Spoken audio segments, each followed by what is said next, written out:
Right, hi students, this is electricity class. I am your professor Dr. D. Silambarasan. போன ரெண்டு கிளாஸில் நம்ம applications of காஸில் பார்த்தோம். முதல்ல பாயிண்ட் சார்ஜ், அதை சுற்றி எலக்ட்ரிக் ஃபீல்டு எப்படி இருக்குது, ஒரு ரேண்டமாக ஒரு பாயிண்ட் பின்னு கன்சிடர் பண்ணுறோம். அந்த பாயிண்ட்டில் வந்து எலக்ட்ரிக் ஃபீல்டு எவ்வளோ இருக்குதுன்னு கண்டுபிடிச்சோம். அப்புறம் சிலிண்டர் கேஸ் கன்சிடர் பண்ணோம். இன்னொன்று என்ன பார்த்தோம், derivation of Gauss law from Coulomb's law பார்த்தோம். So Gauss law can be taken as fundamental law of electrostatics. ரைட்டாக இதெல்லாம் போன கிளாஸ் நம்ம பார்த்தோம். சிலிண்டரிக்கல் கேஸ் வரையும் போன கிளாஸில் பார்த்தோம். இந்த கேஸில் ஸ்பெரிக்கல் சார்ஜ் டிஸ்ட்ரிபியூஷன்.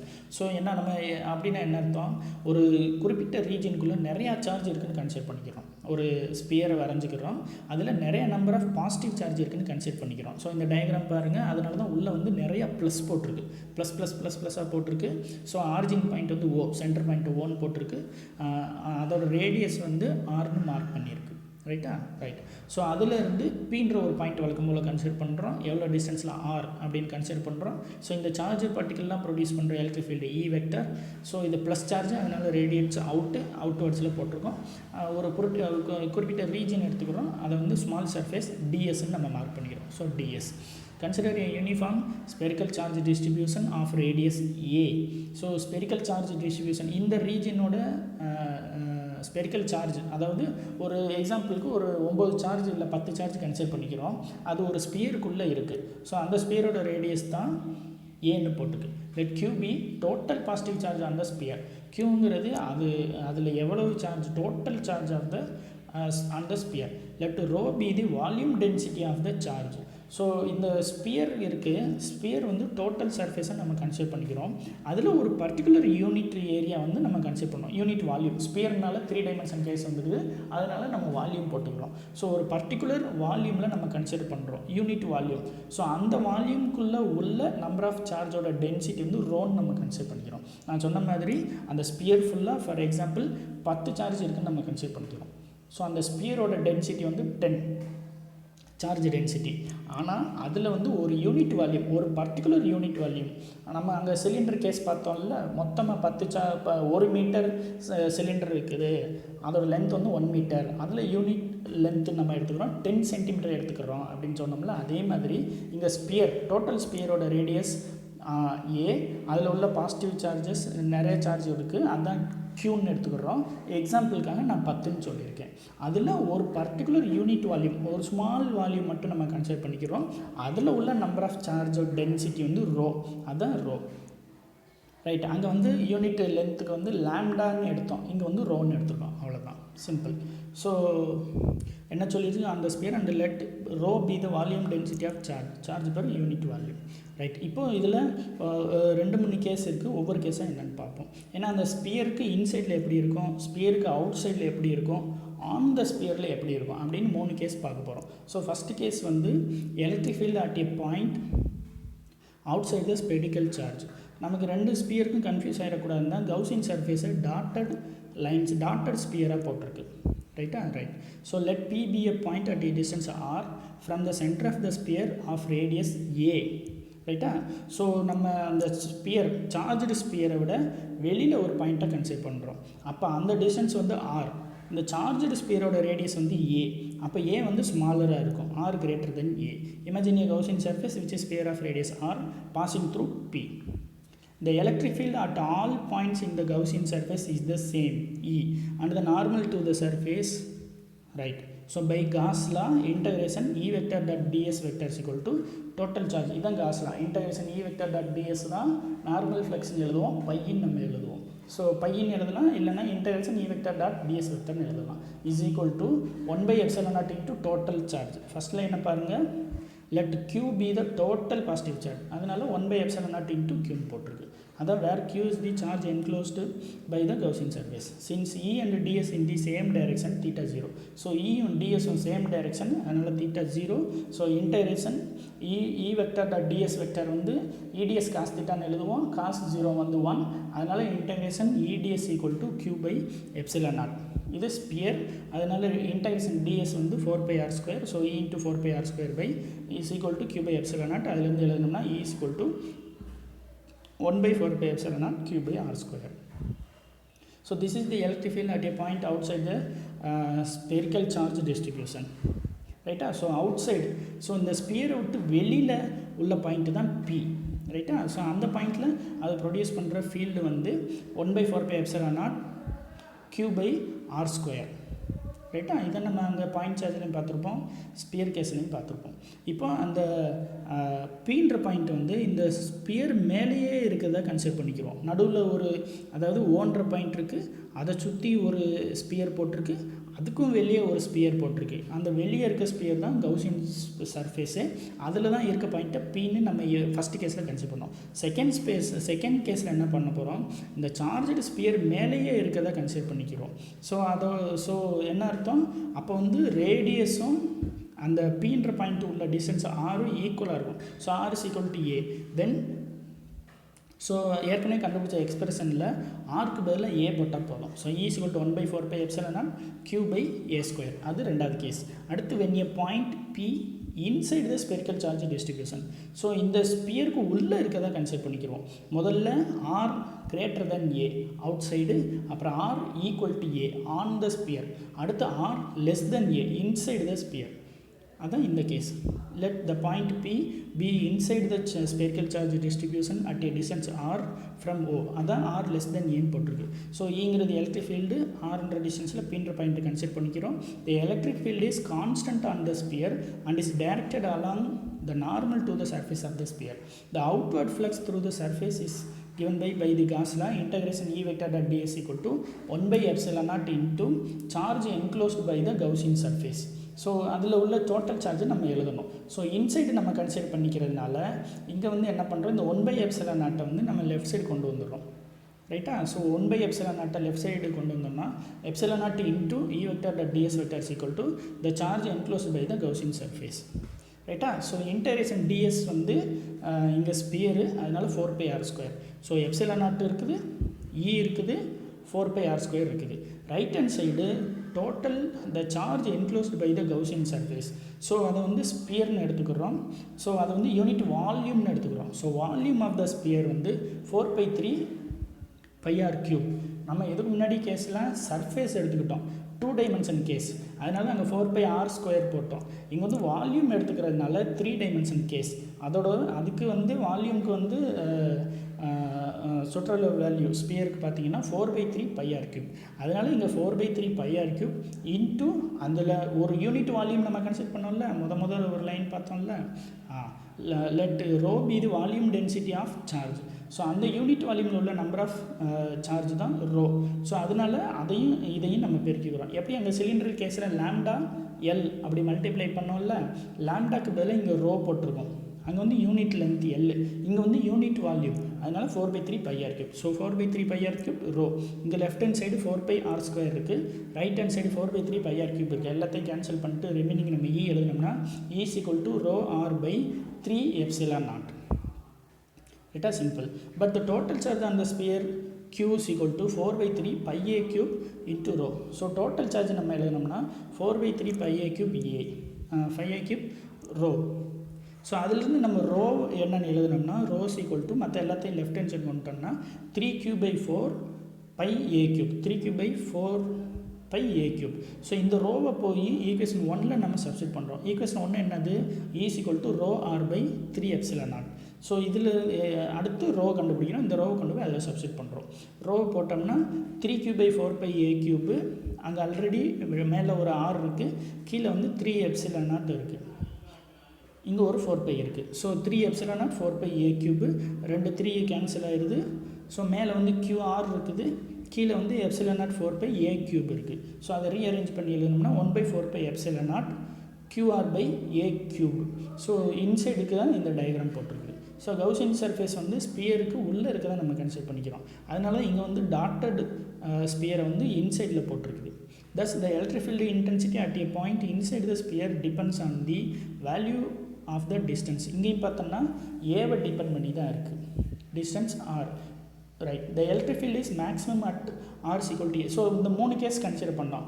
சார்ஜடு ஸ்பியரை விட்டு அவுட் சைடு ஒன்று, அப்புறம் ஆன் த ஸ்பியர் ஒன்று, அப்புறம் இன்சைட் த ஸ்பியர் 3 கண்டுபிடிச்சிட்டு 3ஓட வேல்யூ நம்ம கம்பேர் பண்ணுறோம். கம்பேர் பண்ணும்போது the electric field is maximum at R is equal to A. On the ஸ்பியராக இருக்கல மேக்ஸிமமாக இருக்குது. Namely the surface of the sphere where E = 1/4 epsilon naught Q/a². For points beyond P. So R less than A, the electric field decreases. So உள்ள நம்ம எடுக்கும்போது electric field decrease ஆயிடும். ரைட்டா? P R greater than A, sorry வெளியே greater than A அப்படி எடுக்கும்போது electric field decrease ஆயிடுது. ரைட்டா? அதுதான் இந்த spherical charge distribution. Electric field due to spherical charge distribution case. Right, அடுத்து வந்து சிம்பிள் இன்னொரு கேஸ், இன்னொரு application. Electric field at a point near and infinite plane sheet of charge. முதல் நம்ம என்ன கன்சிடர் பண்ணோம்? ஒரு சார்ஜ் கன்சிடர் பண்ணோம், ப்ளஸ் Q அப்படின்ற சார்ஜ் கன்சிடர் பண்ணோம். அடுத்து ஸ்பியர் அந்த சார்ஜ் லைன் ஆஃப் சார்ஜாக இருந்துச்சுன்னா சிலிண்டர் கேஸ் கன்சிடர் பண்ணோம். அதே லைனாக இல்லாமல் ஒரு ஸ்பியருக்குள்ளே அரேஞ்ச் ஆகிருக்குன்னா ஸ்பியர் கேஸ் கன்சிடர் பண்ணோம். இப்போ ஒரு ஷீட் நம்ம எடுத்துக்கிறோம், ஒரு பேப்பர் மாதிரி ஒரு ஷீட் எடுத்துக்கிட்டு அந்த ஷீட்டில் ஃபுல்லாக சார்ஜஸாக இருக்குன்னு நம்ம கன்சிடர் பண்ணிக்கிறோம். அதான் இந்த case. Electric field at a point near and infinite plane sheet of charge. Right, consider a thin plane infinite sheet of positive charge. Let sigma be a surface density of charge. So அங்கே சிலிண்டரில் நம்ம எழுதணும், ஒரு unit area எடுத்துக்கிட்டு லாம்டான்னு எழுதணும். அடுத்து spherical சார்ஜில் எழுதும்போது unit volume எடுத்து ரோன்னு எழுதணும். இங்கே வந்து ஷீட் சிக்மான்னு எழுதியிருக்கோம். So let sigma be a surface density of charge. இங்கேயும் நம்ம அதே மாதிரி பீன்ற பாயிண்ட் ஒன்று கன்சிடர் பண்ணுறோம், அதோட டிஸ்டன்ஸ் வந்து R. அப்போ ஸோ இந்த இன்ஃபினைட் பிளேன் ஷீட்டுக்கு ஒரு கவுசியன் சர்ஃபேஸ் நம்ம ட்ரா பண்ணிக்கிறோம், which is a cylinder Mn of length 2R.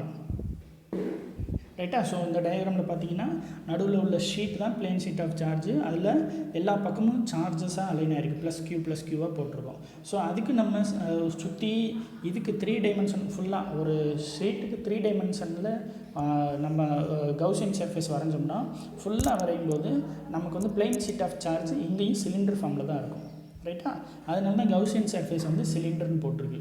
So சென்டர்லேருந்து பீன்ற ஒரு பாயிண்ட்டை நம்ம ஆர்ன்ற டிஸ்டன்ஸில் கன்சிடர் பண்ணுறோம். Electric field E, area DS, இந்த சிலிண்டர் லெவல். ஸோ இந்த ஷீட்டில் வந்து ஃப்ரண்ட் சைடும் சார்ஜஸ் இருக்குது, பேக் சைடும் சார்ஜஸ் இருக்குது. அந்த ஷீட் வந்து நம்ம இப்படி பர்பண்டிகுலராக வெர்டிக்கலாக வச்சுக்கிறோம். ஸோ இந்த சைடும் சார்ஜ் இருக்குது, இந்த சைடும் சார்ஜ் இருக்குது. ஸோ 2 சைடும் எலக்ட்ரிக் ஃபீல்டை ப்ரொடியூஸ் பண்ணும். அதனால தான் 2 சைடும் ஸ்பியர் போட்டு எக்ஸ்டெண்ட் போட்டு மொத்தத்துக்கும் ஒரு சிலிண்டர் போட்டிருக்குது. ஸோ அதில் ஒரு எண்டு வந்து Mன்னு மார்க் பண்ணிக்கிறோம், இன்னொரு எண்டு வந்து Nன்னு மார்க் பண்ணிக்கிறோம். ரைட், இதில் இந்த ஃப்ளக்ஸ் எவ்வளோன்னு கண்டுபிடிக்கிறோம். Right, which is a cylinder Mn of length 2R and area of cross section A terminating at point P. The Gaussian surface is symmetrical with respect to a plane sheet of charge. 2 சைடும் சிமெட்ரிக்கலாக இருக்கும். ஏன்னா ஒரு side ஷீட்டில் ஒரு side உள்ள positive charges எவ்வளோ இருக்கோ அதே தான் இன்னொரு சைடு இருக்குது. ஸோ ஒரு சைடு அது ப்ரொடியூஸ் பண்ணுற எலக்ட்ரிக் ஃபீல்டு தான் ஆப்போசிட் சைடும் ப்ரொடியூஸ் பண்ணும். அதனால் 2 சைடு இருக்கிறதும் சிமெட்ரிக்கலாக இருக்கும். The points M and N are equidistant from the sheet. So M N equal டிஸ்டன்ஸில் இருக்குது. The electric field intensity over the surface M and N are equal. 2 சைடுமே ஈக்குவலாக இருக்கும். Let it be E. So electric field E. As the net electric flux through the curved surface of imaginary cylinder is 0, the flux is only through the phases M and N. Right, so இந்த டயக்ராமில் நம்ம அதான் சொல்கிறோம். So the flux through the face முதல்ல எண்ணு கண்டுபிடிப்போம். So N is 5-1. ஏன்னா N side கண்டுபிடிக்கிறது M சைடு கண்டுபிடிக்கிறது ஈக்குவல் தான் சொல்லியாச்சு. அதனால் ஒரு சைடு கண்டுபிடிச்சி இன்னொரு சைடு நம்ம எழுதிக்கிறோம். ஸோ 5-1 அப்படின்னு நம்ம எழுதினோம்னா integration E vector dot DS vector. So vector எடுத்தோம்னா EDS cos theta, E and DS same direction. So cos 0 1. So EDS, so E constant வெளியே எடுத்துட்டோம்னா இன்டகிரேஷன் DSக்கு வந்து பிளெயின் ஷீட்னா 2 டைமென்ஷன் கேஸ் வந்துடும். 2 டைமென்ஷன் கேஸ்னால் ஏரியா. ஸோ இன்டகிரேஷன் DS வந்து இங்கே வந்து area பரப்பளவு. So E into A. So என்னன்ற ஒரு பாயிண்டில் கன்சிடர் பண்ணால் இது M இந்த ஷீட்டுக்கு பேக் சைடு நம்ம கன்சிடர் பண்ணாலும் அதுவும் EA.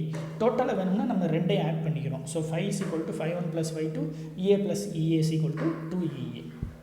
So according to Gauss theorem, the total flux is given by Q by epsilon naught, where Q is the charge enclosed inside the Gaussian surface, hence 2EA. So in the total flux தான் Q by epsilon naught equal இருக்கும். Total flux வந்து 2EA. So 2EA is equal to Q by epsilon naught. அதில் E எழுதணும்னா Q by 2 by epsilon naught A. Right. Since sigma is the surface charge density, the charge inside the Gaussian surface is Q is equal to sigma A. அங்கே வந்து lambda எல்லுன்னு எழுதுனோமா cylindrical கேஸில், அதுக்கப்புறம் வந்து sphere கேஸில் வந்து ரோன்னு எழுதணும். Row into 4/3 πr கியூப்னு எழுதணும். Volume rho into 4/3 πr cube. இங்கே வந்து சிக்மா இதுதான் total charge density into area. So sigma A using the value. So கியூக்கு பதிலாக சிக்மா ஏ சப்ஸ்டியூட் பண்ணுறோம். So E is equal to கியூக்கு பதிலாக sigma A divided by 2 π epsilon naught A. ரெண்டு ஏவும் கேன்சல் ஆயிரும். So E is equal to sigma by 2 epsilon naught. The electric intensity is the same on the both side of the sheet. ரைட்டா, ரெண்டு சைடுமே charge இருக்கனால ரெண்டு சைடும் சேமாக இருக்கும். It is independent of the distance from the plane of the sheet of charge and is therefore uniform. ரைட்டா, இதுதான் இந்த முக்கியமான பாயிண்ட்டு. பிளேன் ஷீட் வந்து எலக்ட்ரிக் ஃபீல்டு எவ்வளவு டிஸ்டன்ஸில் இருந்தாலும் எல்லா டிஸ்டன்ஸ்லையுமே எலக்ட்ரிக் ஃபீல்டு சேமாக இருக்கும். ஆனால் ஸ்பியர் கேஸ்லேயோ சிலிண்டர் கேஸ்லேயோ பாயிண்ட் சார்ஜ் கேஸ்லேயோ அப்படி கிடையாது. எல்லா கேஸ்லேயும் ஆர் வந்து டினாமினேட்டரில் வந்துக்கிட்டே இருந்துச்சு. அப்போ ஆர் கூட கூட டிஸ்டன்ஸ் கூட கூட எலக்ட்ரிக் ஃபீல்டு குறைஞ்சிக்கிட்டே இருந்துச்சு. ஆனால் இங்கே வந்து ஆறுன்ற வேல்யூவே இங்கே கிடையாது. E is equal to sigma by 2 epsilon naught. So அப்போ ஆரை வந்து எலக்ட்ரிக் ஃபீல்டு டிபெண்ட் பண்ணவே பண்ணாது எந்த கேஸில், பிளேன் ஷீட் ஆஃப் சார்ஜ் கேஸில். இதுதான் இதில் ஒரு முக்கியமான பாயிண்ட். அடுத்த அப்ளிகேஷன் என்னென்னா electric field intensity at a point between 2 parallel plane sheet of charge. இது வந்து ஒரு பிளேன் ஷீட் ஆஃப் சார்ஜு. அடுத்து இதே மாதிரி இன்னொரு பிளேன் ஷீட் ஆஃப் சார்ஜை அதுக்கு பேரலாக பக்கத்தில் வைக்கிறோம். ஸோ அந்த ரெண்டு ஷீட்டுக்கு இடையில உள்ள சார்ஜ் எவ்வளோன்னு, எலக்ட்ரிக் ஃபீல்டு எவ்வளோ ப்ரொடியூஸ் பண்ணுதுன்னு நம்ம கன்சிடர் பண்ணிக்கிற போகிறோம். அதுதான் இது.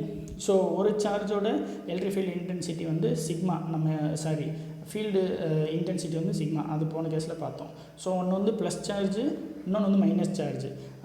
ஒரு பிளேன் ஷீட் ஆஃப் சார்ஜ் வந்து ப்ளஸ் கியூவால் நம்ம அதை சார்ஜ் பண்ணியிருக்கோம். இன்னொரு ஷீட்டை வந்து மைனஸ் கியூவால் சார்ஜ் பண்ணியிருக்கோம். So plus Q minus Q, ஏன்றது ஒரு பாயிண்ட்டு ரெஃபரன்ஸ் பாயிண்ட்டு, பிங்கிறது ரெஃபரன்ஸ் பாயிண்ட்டு. ஸோ ப்ளஸ்லேருந்து மைனஸ்க்கு போகும். ஸோ அதனால தான் ப்ளஸ்லேருந்து மைனஸ்க்கு ஆறு மார்க்கு போட்டிருக்கு. ஸோ ஈவன் ஒரு சிங்கிள் பிளேன் ஷீட் சார்ஜுக்கு என்ன கிடைக்குது, சிக்மா பை 2 எப்சிலான் நாட். போன கேஸில் நம்ம பார்த்தது. ஸோ அந்த வேல்யூ நம்ம அப்படியே எடுத்துக்கிறோம். அதுலேருந்து E1 is equal to sigma by 2 epsilon naught away from plane A. Electric field at the point B, P due to the charge B is E2 is equal to sigma by 2 epsilon naught. ஏன்னா அதுவும் plane sheet of charge. ரைட்டா, right. So ஒரு plane sheet of charge produce பண்ணுறது E is equal to sigma by 2 epsilon naught. இங்கே ரெண்டு parallel plane sheet of charge consider பண்ணுறோம். So ஒன்று produce பண்ணுறது சிக்மா பை 2 எப்சிலான் நாட், இன்னொன்று அதே தான் ப்ரொடியூஸ் பண்ணும் sigma by 2 epsilon naught. So நமக்கு டோட்டல் வேணும்னா ரெண்டையும் ஆட் பண்ணிக்கிறோம். The resultant electric field at P is E is equal to E1 plus E2. So டோட்டலாக எழுதணும்னா E1 plus E2. So sigma by 2 epsilon naught ரெண்டு time போட்டு add பண்ணிக்கிறோம். Add பண்ணோன்னா 1/2 plus 1/2 is equal to 1. So sigma pi epsilon naught ரெண்டுமே same direction இருக்கிறதுனால sigma pi epsilon naught. Thus the electric field between the planes is the same at all points. So இந்த ரெண்டு plane ஷீட்டுக்கு இடையில எந்த பாயிண்டில் measure பண்ணாலும் same value தான் இருக்கும். அந்த வேல்யூ என்னென்னா sigma pi epsilon naught. That is the electric field is uniform in the region between 2 charged plates. The electric lines of force are parallel as shown in figure. அதுதான் இது முக்கியமான point. Right, இதோட நமக்கு இந்த applications of காஸ்லாம் முடியுது. என்னென்ன case பார்த்தோம் just நான் ரிமைண்ட் பண்ணுறேன்.